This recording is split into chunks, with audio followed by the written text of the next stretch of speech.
করে বলে দিতে চাই, এই পুলিশ বাহিনীকে ব্যবহার করে আবার রাতের বেলায় ভোট ডাকাতি করবেন, এদেশের জনগণ হাত ফুটিয়ে তারা বসে থাকবে না। এদেশের শীতের সময় হাত ফুটিয়ে বসে থাকে, গরমের সময় হাত খুলে যায়, আর ভোট ডাকাতির সময় পালিয়ে বাসায় চলে যায়।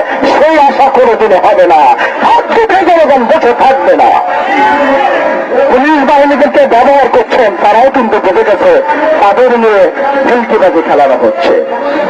প্রধান বিচারপতিকে ব্যবহার করে অন্য রায় দিয়েছে বলে দেশকে বিদূষিত করেছিলেন, সেই প্রধান বিচারপতি আজকে দেশের বাইরে দুদকের মামলায়, দুর্নীতির মামলায় তাকে আজকে 11 বছরের সাজা দিয়েছেন।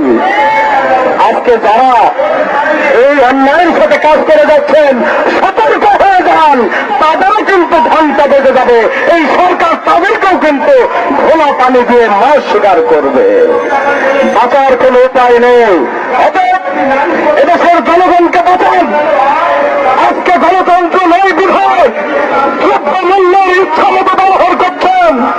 আজকে খাদ্য দ্রব্য নেতে জনগণ কি হারে আছে, অনহরিতে দিন কাটাচ্ছে।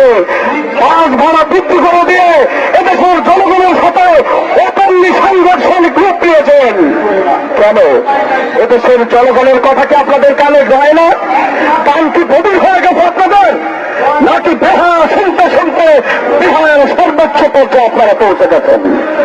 এই বেহায়া সরকারকে আগামীতে ঘরে ঘরে দুর্গ গড়ে তুলে এই 16 শতকের পতন ঘটিয়ে আমরা রাজপথ ত্যাগ করবো ইনশাল্লাহ।